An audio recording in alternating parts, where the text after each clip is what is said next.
Hi, I'm Mihir Joshi and welcome back to the MJ Show.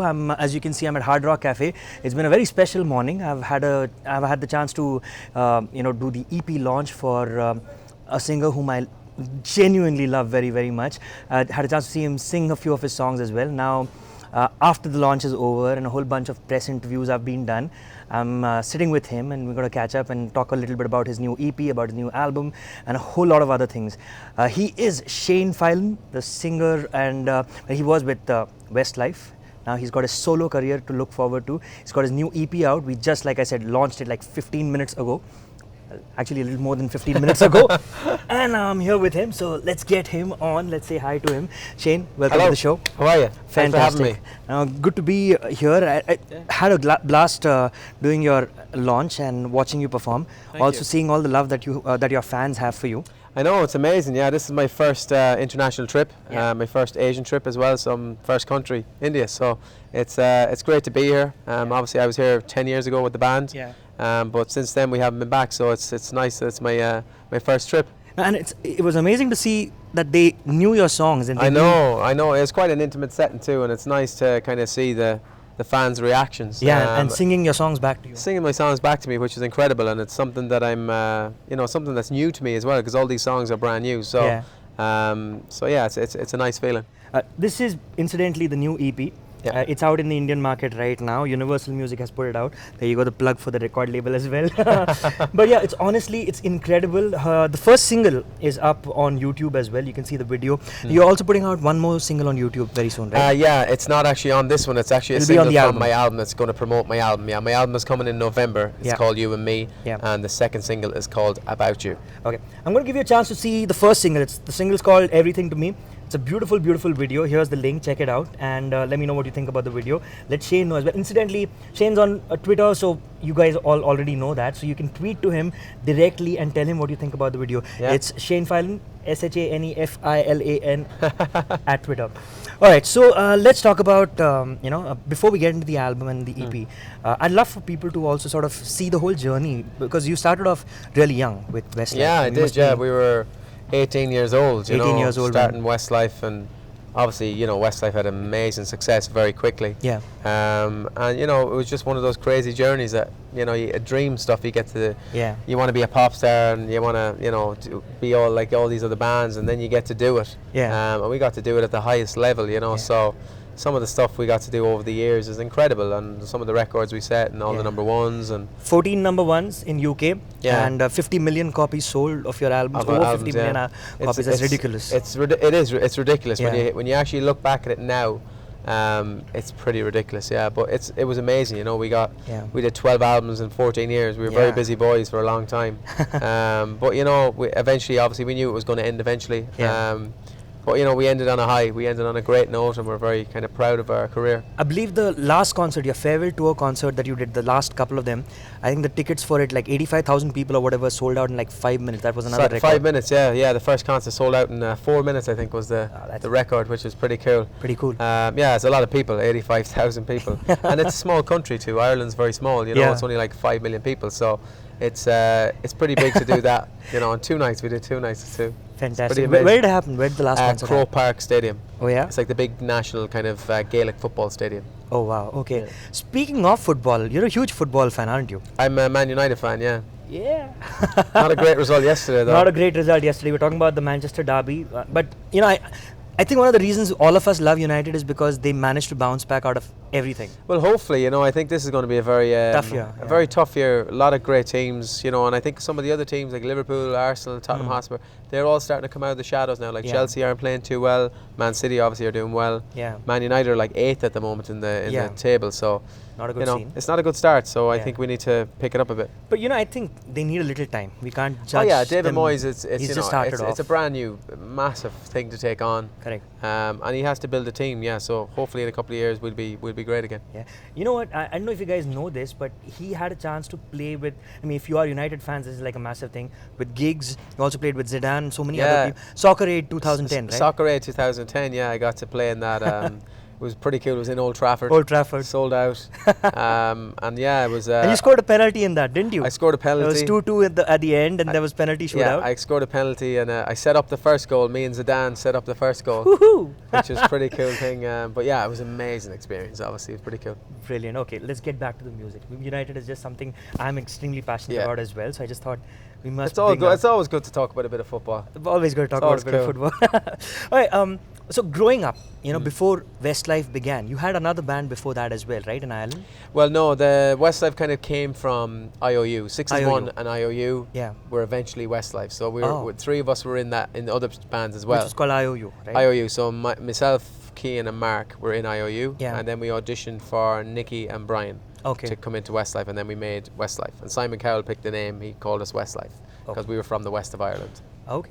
How was it working with Simon Cowell at that point in time, Because Well, that time I don't think he wasn't as famous as Well, he wasn't he famous is at now. all. No, Yeah. he was a very well-respected record executive, but he wasn't a TV star. Yeah. So yeah, it was pretty cool, and it's one of those things, you don't know how it's going to go, and you start off your career, and just like now I'm starting off, you just don't know what the future holds, but it was very exciting back then, it was obviously we had some great songs and great success. Yeah, and the first EP that you guys released, I think your first 7 singles were #1 hits in the UK. Yeah, first 7, yeah. First 7, which is incidentally another record. I think it's a world record. Guinness It's a Book of Records. Yeah, it's never been set. It's never been done again. Before, so I don't know. Maybe it'll be done sometime again. But it's a pretty mean feat to do. That's pretty cool. Maybe with your music, it'd be really nice to see that happen. Oh look, I think to get off to that start, I don't think it'll happen. But I think nowadays it's a lot different. But for me, I'd like to obviously have as much success as possible. Yeah. But it's kind of small steps and see how it goes and take it one single at a time.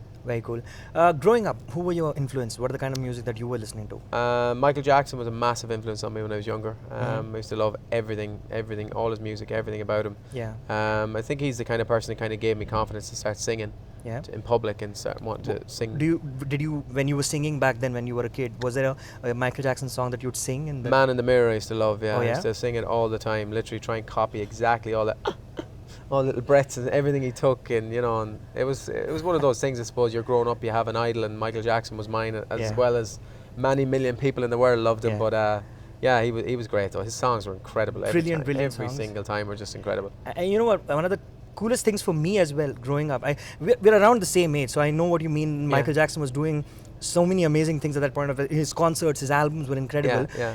And I got to share my initials with him. Mihir Joshi and Michael Jackson, MJ. The yeah, show is called the yeah. MJ Show. Oh yeah, that's right. Yeah. And since my teenage years, there was always that connection, and I loved it. I loved it because I loved that guy. I think he was one of the most incredible performers, apart from being a great singer. He was probably the best. He's probably the best ever. Probably. Yeah. He's up there with Elvis and stuff like that. Exactly. And it was such a thrill to say that, hey, I share initials with Michael Jackson. Oh yeah, it's pretty cool. Did you ever see him live?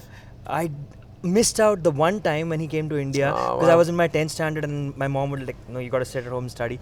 And I felt so, that's like one of the few things that I really, really regret not getting to. I got to see him once. It was pretty amazing. Where? In Ireland. In Ireland. Yeah, he played in Dublin and went to see him when I was about 16 years old. Oh yeah? Yeah, it was pretty cool. I think he's without a doubt one of the greatest performers ever. Oh, without a doubt, probably the best. Do you remember a bit of Man in the Mirror? Man in the Mirror? Yeah. Do I remember it? I know it. Hum a line? Yeah. Let me hear you gonna sing. Make a change for once in my life. It's gonna feel real good. Gonna make a difference. Gonna make it right. Great song. Amazing song. Brilliant song. You're a good singer. Yeah, man. Thanks, man. That's pretty cool. All right, so that was your. I haven't sang that in a long time. I thought it'd be really interesting to 20 see. 20 years, I'd say. It's probably the last time I sang that song. So fantastic. Still got it. Still got it. Yeah. So Michael Jackson, and then Westlife happened, and that must have been like an explosion of sorts, in terms of the kind of craziness that happened with touring and everything. Yeah, it was crazy. It's the best way to describe it. It's just absolutely crazy.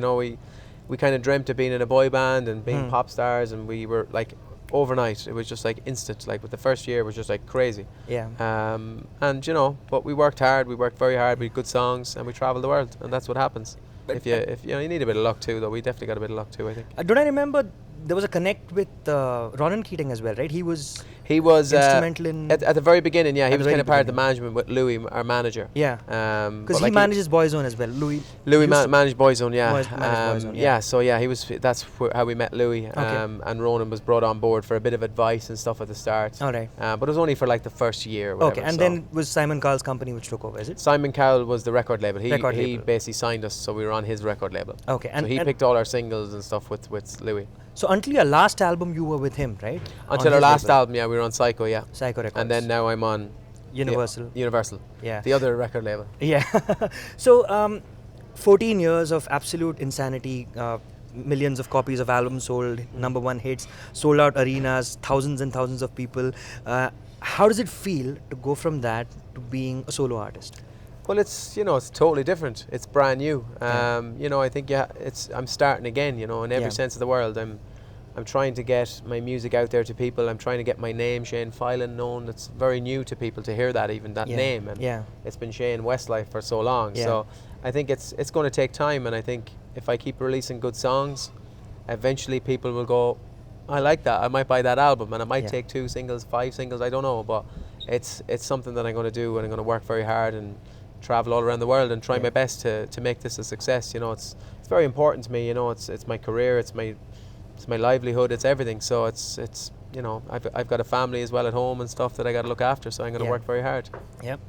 Speaking of family, I love the fact that the songs in the first album have a really personal connect to you as well. I mean, songs are about your wife and your and your life, kids, your life. kids. Yeah. That's exactly what the whole album is. Literally about my wife mainly. Yeah. My children are in there as well because it's kind of looking after them and stuff like that. And my life, and I think you got to go. I've had an incredible life, So far, I've had an amazing career already. Yeah. So to get the chance to do it again, and do stuff that's it's a lot more. I don't know. This is a lot more important to me now than it's ever been. Yeah. Because when you're back then, you're a kid and you're kind of like, oh, it's great to be a pop star. But now, it's about having great music and great songs and trying to get people to understand who I am as a person. As an artist, as a person. I want people to know me as a person, though, not just as a singer. I want them to find out a bit about my life. Nice. And I think that's nice because people can relate to that and you let them into your life a bit. Yeah. And I want to do that, and I've done that, I think, through my music. It is quite personal, but I'm very proud of my relationship with my wife. I'm very much in love. I'm very happy. She's an incredible woman. And it's kind of, and I think everybody has that special person in their life, and it's nice to talk about it. I find it very easy. I couldn't write about anything else. I didn't write about anything negative or political or whatever. Like, I just wanted to write about being happy, being in love, and being alive. And you know what, guys? I said this to Shane earlier in the morning when we first met up, that I heard the new single and I heard a couple of the other songs and just the vibe of the album, and I think it's so cool that instead of writing song, because I know that you've been through a few troubles recently financially, and it must have been a very difficult time to go from not ever having to think about money at all. It was very scary, a very scary time, because you finish the band and you should be feeling okay. You should have a few quid and you should be kind of feeling relaxed about it, but at the end of the band, I had nothing financially. I had zero, literally. So it was I literally had to start again from scratch, financially, musically, everything. But you know what? I'm happier now than I've ever been. And all the money and all that. The success is what's important, and getting to tour the world. If you get paid for it, that's a bonus. But you don't need much more than you need to live, and I've realised that. And I think that's why I suppose I'm writing about my kids, my wife, and because I realise what is important, and that's what the single is about. Everything to me is what is everything to me. It's what's important to me, and that's why it's like a letter. It's like all of these songs are like little letters to my wife. They're like little stories. There's a song on the album called "When I Met You." Yeah, it's literally about the night I met her. The night you met her. And it's the whole story of it. And it's a real country fiddles and banjos, up tempo country song, but it's really fun, and I think it's cool. Very cool. Speaking of which, I know you spend a lot of time in Nashville right now working on the album, and you're a huge country fan, right? So on this song, like you said, When I Met You, there's a country influence. Oh, big time. Are there other songs on the album which have there is. There's another song, Knee Deep in My Heart. It's a very big country aspect to it. I wrote the song in London. With an English guy and a guy that actually was out in Nashville with me. I wrote 2 songs with him on the album. So I think when I came back from Nashville, it was kind of like a month into the process, maybe 6 weeks in. I brought back the kind of atmosphere from Nashville. and I liked the vibe I was doing. I thought, you know what, I love country music. It's natural to do it. I feel quite positive. I feel quite uplifted when I hear country. I love banjos. I love fiddles. I love like, whoa, you know, that kind of cool music. And you know what? There's nobody else I think, singing that type of music as a solo artist. You know, in Ireland, England, or wherever. So it's one of those things. I want to be a little bit different. So why not do folk, country, pop music? It's what's me. Absolutely. Okay, before we move on to the next song, what I'd love is if you could sing a little bit of Everything to Me, because it's the new single. Like I said, I gave you a chance to see the video before, and you must check out the video. It's fantastic, beautiful. I think the video is incredibly shot. And yeah, it's cool. It was out in LA. I did the video shoot, Los Angeles. So that was pretty cool for my first video to be out in Hollywood. You know, obviously everybody dreams of going to Los Angeles and stuff like that. It's a big video. I mean, like, it's a big video. Yeah, there was like 83 people on set. I think it was like a lot of people. But it wanted to be like a party atmosphere. The whole idea of the video, it's a dream. So I'm in this really weird, surreal airplanes and going, where am I, kind of thing. And I'm singing about stuff that just makes me happy. It's like, I don't care. I'm here. I'm having fun. And it's just it's a simple story in the video, but it was fun to shoot, you know. It was a really cool song. Yeah, it's pretty cool. So can I hear a bit of it? Yeah, man. I don't need the sunlight shining on my face, and I don't need perfection to have the perfect day. I just want to see you happy, a smile on your face. Nothing else matters, 'cause you're everything to me, to me, to me. You're everything to me. Thank you.